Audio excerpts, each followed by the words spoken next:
Pokemon walkthrough of Pokemon Emerald, Part 1. Uh, you're gonna start out in apparently the back of a moving truck, because when you're moving, you're gonna want to sit in the back of the moving truck. Don't know why they would stick their son in the back of a moving truck. But door will magically open, nobody opens it for you, and you'll walk out and your mom will cut you off by walking outside of the house, and she'll tell you that this is Little Root Town and this is our new home and everything like that. And she's like, "It's a nice little place to live, isn't it? You should come in and check it out." So you'll go in, you'll see a bunch of Vigoroth moving your stuff around and everything, and your mom will tell you that you need to set the clock upstairs. And so you go upstairs, you set the clock, and actually, believe it or not, my clock was almost already set at the exact time it should have been. It was 31 minutes slow, so I I was actually gonna make it just say 10 a.m., but I just decided not to. So after you set the clock, your mom will come up and tell you, ask you how you like your new room and everything, and say that all the Vigoroth downstairs are finished. That was extremely fast, because apparently all those boxes on that truck were just finished within literally 2 minutes of unpacking, even less. But your mom will tell you to come into the TV and everything. Look, she'll say, "Look, it's Petalburg Gym. Maybe we'll see your dad," and everything. And apparently you get there just too late because the show's ending. And she's like, "Oh, we must have missed him. Oh well, too bad." Oh yeah, and she says that one of your dad's friends lives in town, which is Professor Birch, and she wants you to go see him. So you'll have to go next door. So basically, just walk over to the next house, the only other house in the town, because apparently Little Root Town is a very, very small town, but has so many other people in it. It only needs two houses that those other people don't even live in. So you'll talk to his wife, Professor Birch's wife, and basically she'll just say that May is upstairs, and May is her daughter, Professor Birch's daughter, and you'll go upstairs and you'll see a Pokeball. You want to go touch that Pokeball, and May will come up saying, "Hey, don't touch that, that's mine," and everything like that. She'll tell you about her father and everything, and say that she has to go. She says she has to go catch some Pokemon with her dad, but apparently she'll walk over to the computer, which makes absolutely no sense that you would have to go out and catch Pokemon, but then walk over to the computer. Move it, Fatso. God damn, people. Gosh, I hate it when people just walk in front of you, and you try to go around and they'll walk over to the other side. So you'll go in the lab and notice Professor Birch isn't there, so you're going to have to walk back out, and you're going to walk up here to the first route that you would take in the beginning of the game, and the girl will cut you off saying that she's heard a scary cry out by a Pokemon. She wants you to go check it out for her. So you walk up here and you'll hear a cry for help. Professor Birch is getting chased by a freaking Zigzagoon. I don't know how the heck he's scared of it, and he'll tell you to grab a Pokeball out of his bag, and you'll have a choice between Torchic, Trico, and Mudkip. I decided to choose Torchic because, of course, I love the fire types. So you're gonna go into the battle, and the Zigzagoon that was chasing Professor Birch will attack you. You'll use your Torchic to kill it. It won't take long. It's not a battle you'll lose at all. If you lose, then I'm ashamed of you. I'm ashamed that you lost to a level 2 Zigzagoon when you have a level 5 starter. I would be very, very ashamed. So he'll tell you that he's thankful and everything. He's like, "Come back to my lab later," and apparently you just teleport there. So later must be in 2 seconds. So he says that you battled so good with that Pokemon earlier that I'm gonna have to give it to you. I'm gonna give it to you. So he basically gives you your Torchic, and He asks you if you want to give it a nickname. I'm like, no. Why would I give my Pokemon a nickname? That's just stupid.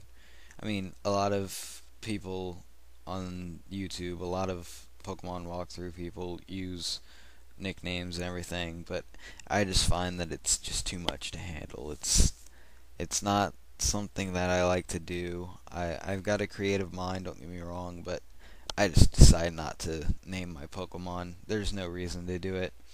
So you'll walk up to I think yeah, Route 101, and at 101 you'll see Wurmples, Poochyana's, and I think that's it.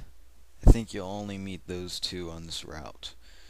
And don't get me wrong, you're going to want to attack anything you can for the first two routes before you go up against May, because May is pretty strong, and she could actually take you out if you still have a level 5 Torchic or a level 5 starter, any starter, because she does know how to use her Pokemon and knows how to use them well. They changed the AI so much from Sapphire and Ruby and made it so much better on this game. Like for example, if later on in these walkthroughs I'll catch a Seedot and it only knows Bite until level 13, which you'll learn Nature Power, but whenever you use it, they get smart enough to start using other uh, stat boosting things instead of attacking you. So it's really hard to level up a C-Dot in this game, but now you'll get to Route 102, and I think it's 102 or 103, one of the other ones. It might be Route 102, but Poochyana's, Wingull, and I don't think you'll run into Wurmple up here, but you'll run into Wingull's and Poochyana's, and you'll see May up there. And basically, if you want to, this is the best time to turn back and go heal your Pokemon. I was too stupid to do it anyways, so kind of backfires on me, but with a level 6 Torchic, just able to beat this Wingull without taking any damage just barely helped me, because I almost lost to May up here, as you'll see in a second, and it wasn't pretty. Um, so basically just walk up to May and talk to her, and she'll say, let's see, Pokemon found in Route 103. So yeah, this is Route 103, and she'll be talking about it. She'll be talking about what Pokemon are on there. She shouldn't tell you because you cut her off, but she'll turn around, she'll ask you for a battle since you got a Pokemon now, and she'll have the opposite Pokemon that you pick. So if you pick Torchic, she'll have Mudkip. If you pick Mudkip, she'll have Trico. And if you pick Trico, she'll have Torchic. Basically, you're just gonna battle her. Just keep using Scratch. Chances are she's not gonna keep using Tackle, but I guess she did keep using it on here, and I kind of got a little bit lucky right there with that with Mudkip's attack missing right there, or I would have lost, because she did use Tackle again, and notice I'm only at 2 HP when she finished that, so that was kind of scary. I was thankful that she missed that Tackle. And Torchic levels up again. It's actually pretty easy to level up in the beginning of this game, because most of the Pokemon in the first couple routes actually give you about 20 EXP per battle. So yeah, you'll probably level up your Torchic at least once or twice before going up against May, and then it'll most likely level up again after you've beaten May. So you'll most likely have a level 7 to level 8 starter after you've went up against May. If you want to, you could talk to that store owner over there right next to the house. He'll give you a free potion, but I forgot about that until just now. So May will tell you, hurry up, we need to get back down to the lab. So you're just going to basically run back down to the lab and make this annoying walk again and again and again, because you've already made it twice, going up, down. It's annoying. I don't want to go like that. That's reminds me of Pokemon Red and Blue when you had to go get the Purcell and take it back to freaking Professor Oak. God, I didn't want to do that. That took too much time out of my day. So Professor Birch will tell you that it was pretty cool that you beat May and everything, and he wants to give you a Pokedex. So he'll give you a Pokedex and say he wants you to help him with his field work and everything, and May will be like, great, you have a Pokedex too, just like me. Here, just so you can start it off, I'm going to give you these Pokeballs, and she'll give you 5 Pokeballs to catch Pokemon with. And we'll get to that later. Actually, this is probably one of the only games that doesn't teach you how to catch a Pokemon before you can actually catch one. Uh, I think it's only Ruby, Sapphire, and Emerald so far, the only ones that have done that. And Red and Blue possibly would have done it if you didn't talk to the old passed out man. Apparently he gets drunk on coffee. But if you don't talk to him in Red and Blue, then that's another one. But other than that, this is the only game that'll not teach you how to catch Pokemon before you can actually catch one. So you'll get your Pokeballs before they'll teach you how to catch them.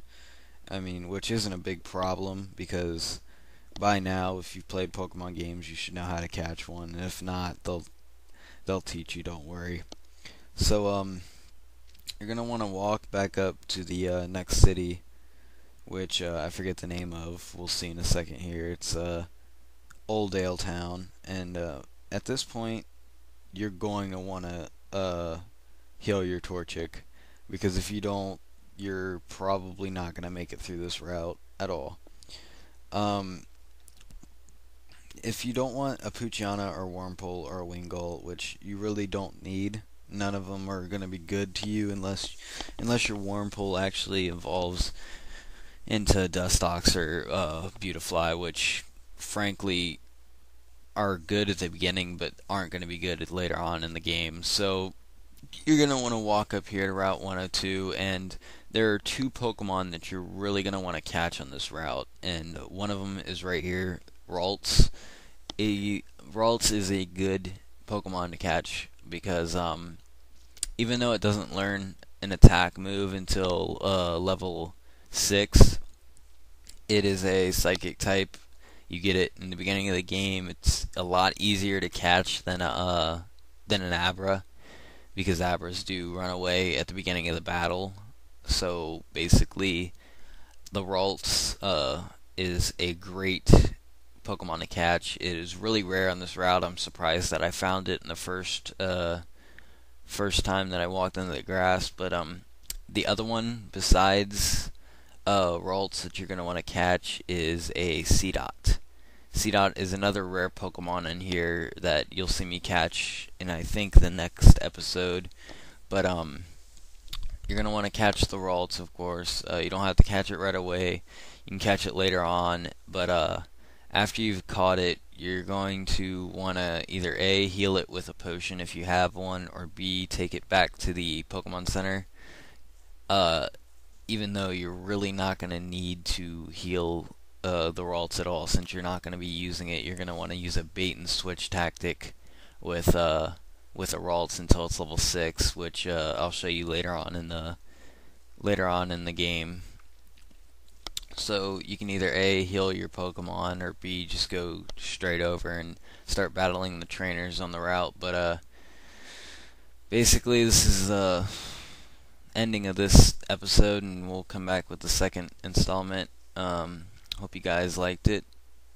See you next time, and I guess I have nothing else left to say, so yep, see you next time.